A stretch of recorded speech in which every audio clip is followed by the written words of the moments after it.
माध्यमिक शिक्षा बोर्ड राजस्थान के द्वारा कक्षा 12 राजनीति विज्ञान का मॉडल प्रश्न पत्र जारी किया गया, जिसकी समय अवधि 3 घंटे 15 मिनट तथा उसका पूर्णांक 80 अंक का रहेगा। प्रश्न पत्र में बहुविकल्पी प्रश्नों की संख्या 18, रिक्त स्थानों की पूर्ति करो की संख्या 6 तथा अति लघुत्रात्मक प्रश्नों की संख्या 12 होगी, जो सभी 1-1 अंक के होंगे। लघुत्रात्मक प्रश्न जो कि 10 होंगे, ये 2 नंबर के होंगे तथा दीर्घ उत्तरात्मक प्रश्नों की संख्या 4 होगी, जिनका अंक भार 3 का होगा तथा निबंधात्मक प्रश्नों की संख्या 3 रहेगी, जो कि प्रत्येक 4-4 अंक के होंगे। इस प्रकार से प्रश्न पत्र में छोटे बड़े कुल 53 क्वेश्चंस रहेंगे। अब हम मॉडल प्रश्न पत्र का हल करते हैं। आइए। पहला प्रश्न है, शीत युद्ध की सबसे बड़ी प्रतीक बर्लिन की दीवार कब गिराई गई? इसका सही आंसर है 1989। बर्लिन की दीवार 155 किलोमीटर लंबी थी। इसका निर्माण 13 अगस्त 1961 को शुरू करके 9 नवंबर 1989 के दिन वहाँ की जनता ने इसे तोड़ दिया। अगला प्रश्न है, यूरोपीय संघ को नोबेल शांति पुरस्कार किस वर्ष दिया गया? इसका सही उत्तर है सन 2012 में। अगला प्रश्न है, खुफिया एजेंसी इंटर सर्विसेज इंटेलिजेंस का संबंध किस देश से है? इसका सही आंसर है पाकिस्तान।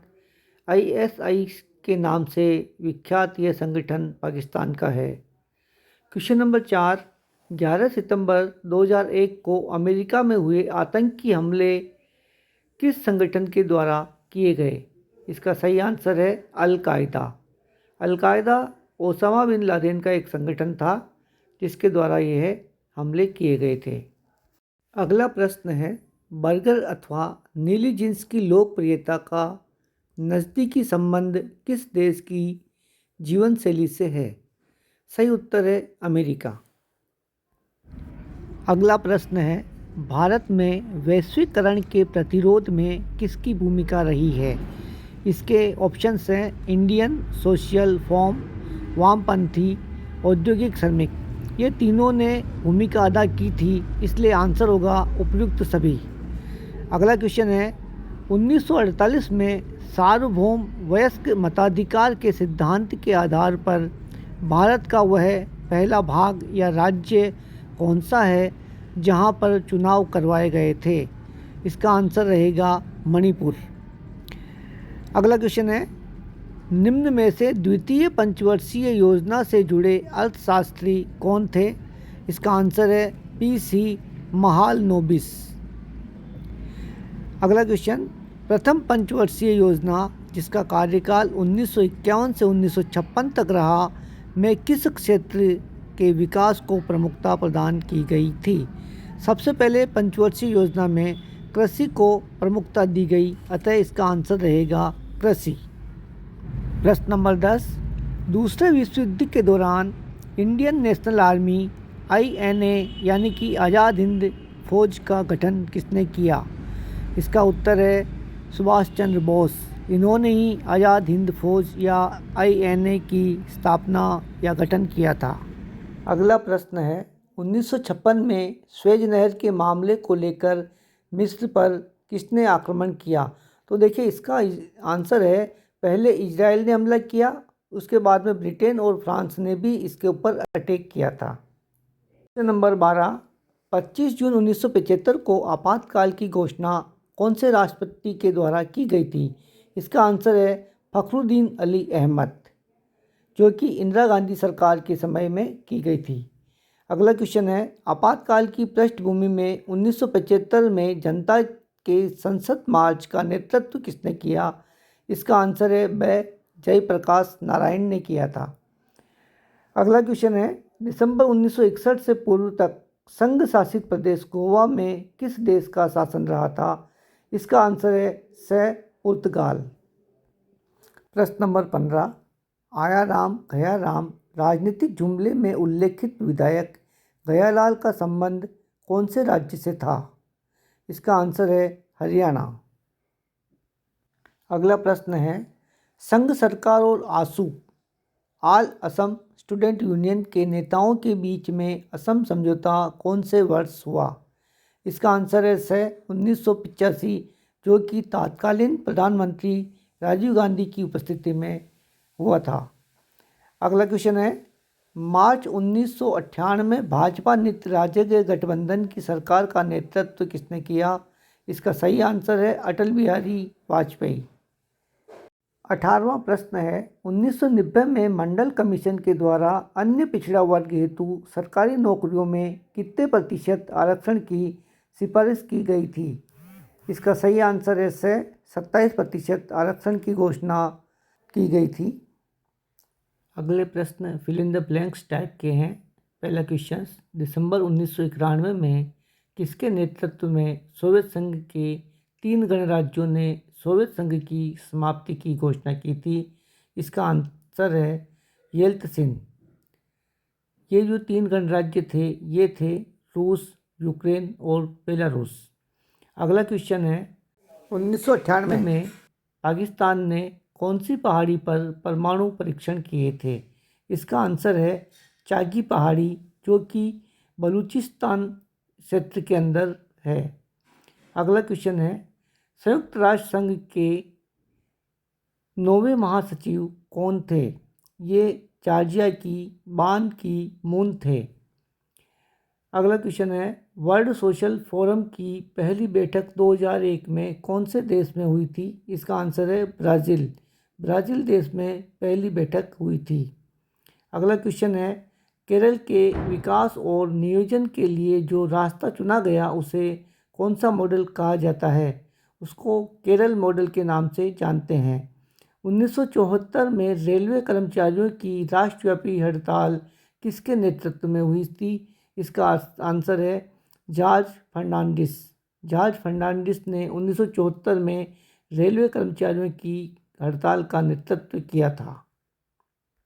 अति लघुत्रात्मक का पहला प्रश्न, 1967 में आसियान स्थापना का मुख्य उद्देश्य क्या था? आसियान का मुख्य उद्देश्य आर्थिक विकास, सामाजिक प्रगति और सांस्कृतिक विकास में तेजी लाना तथा सदस्य देशों के बीच में क्षेत्रीय शांति और स्थिरता को बढ़ावा देना था। अगला प्रश्न है, यूरोपीय संघ के झंडे में 12 सितारे किस बात के प्रतीक हैं? ये 12 सितारे एकता, एकजुटता और सद्भाव के प्रतीक हैं। अगला प्रश्न है, भारत की कौन से पड़ोसी राष्ट्र के साथ की नीति लुक ईस्ट वर्ष 2014 के बाद एक्ट ईस्ट के नाम से जानी जाती है? तो यह नीति दक्षिणी पूर्व एशियाई देशों यानी कि आसियान देशों के साथ 2014 के बाद से ही एक्ट ईस्ट के नाम से जानी जाती है। अगला प्रश्न है, साफ्टा का पूरा नाम लिखिए। साफ्टा का पूरा नाम south Asian free trade area यानी कि दक्षिणी एशियाई मुक्त व्यापार क्षेत्र है। अगला प्रश्न है, भारत संयुक्त राष्ट्र संघ में कब शामिल हुआ?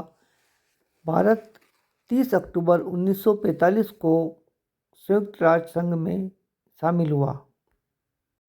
अगला प्रश्न है, लोकतांत्रिक चुनावों के जरिए कम्युनिस्ट पार्टी की सर्वप्रथम सरकार किस राज्य और कब बनी? कम्युनिस्ट पार्टी की पहली सरकार 1957 में केरल राज्य में बनी थी, जो कि लोकतांत्रिक चुनावों के जरिए बनी थी। यह विश्व में भी पहली सरकार थी। अगला प्रश्न है, मतदाता सूची के पहले प्रारूप में महिला मतदाताओं के नाम कौन से नाम से दर्ज किए जाते हैं? उत्तर है उसके पति के नाम से, जैसे फलाने की पत्नी।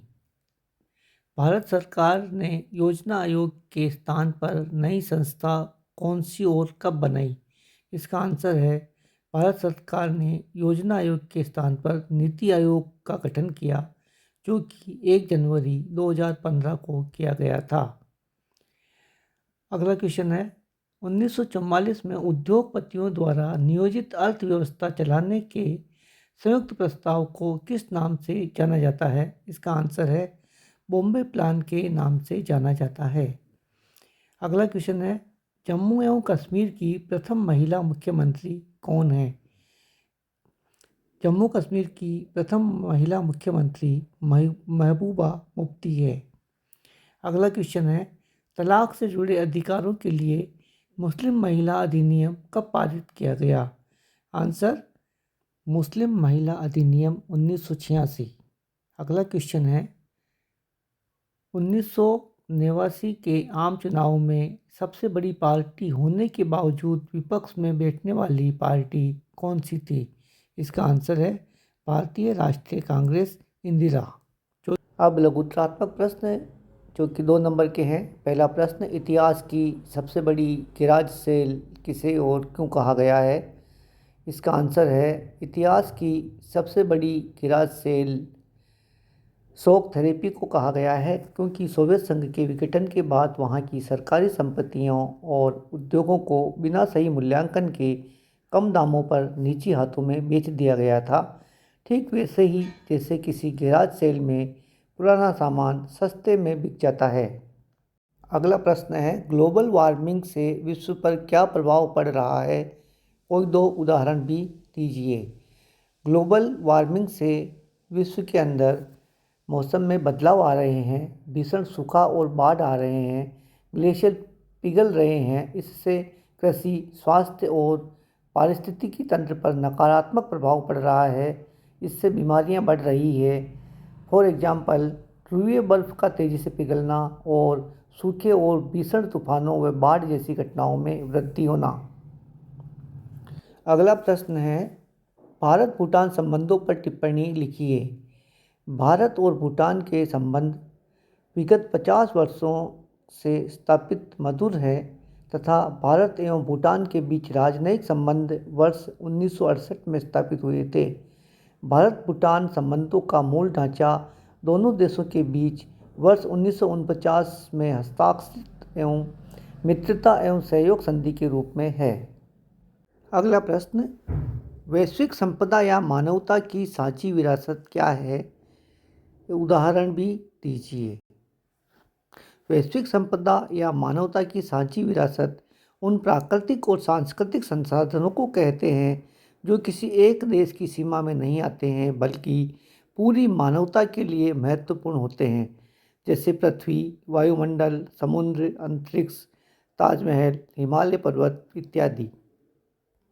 अगला प्रश्न, श्यामा प्रसाद मुखर्जी द्वारा गठित दल की विचारधारा पर टिप्पणी लिखिएगा। मुखर्जी ने 21 अक्टूबर 1951 को दिल्ली में भारतीय जनसंघ की स्थापना की और इसके पहले अध्यक्ष भी बने। 1952 के चुनाव में भारतीय जनसंघ ने भारत की संसद में मुखर्जी सहित कुल 3 सीटें जीती थी। 1969 में राष्ट्रपति पद का चुनाव किस संदर्भ में विशेष चर्चा में रहा? इसके कारण इस प्रकार से थे, क्योंकि यह इतिहास का सबसे कड़ा मुकाबला था, जिसमें प्रधानमंत्री इंदिरा गांधी और पार्टी के सिंडिकेट के बीच सत्ता संघर्ष खुल के सामने आया, जिसके कारण कांग्रेस के उम्मीदवार नीलम संजीव रेड्डी के खिलाफ इंदिरा गांधी समर्थित वीवी गिरी ने चुनाव लड़ा और विजयी हुए। इससे इंदिरा गांधी का कांग्रेस पर दबदबा और भी मजबूत हुआ। अगला प्रश्न है, प्रधानमंत्री लाल बहादुर शास्त्री द्वारा जय जवान जय किसान का नारा किस संदर्भ में और कब दिया गया?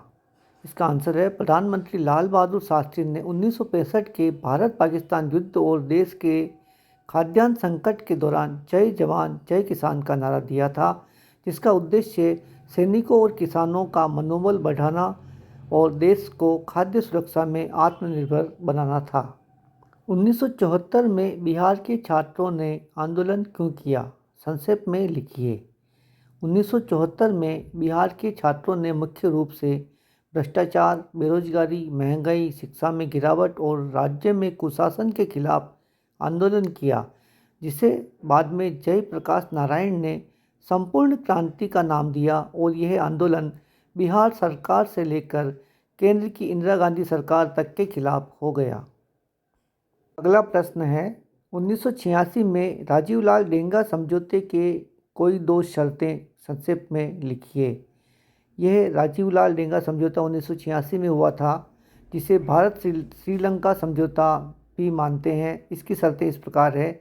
श्रीलंका ने यह आश्वासन दिया कि वह अपने किसी भी बंदरगाह या क्षेत्र का उपयोग भारत के विरुद्ध किसी विदेशी शक्ति को नहीं करने देगा।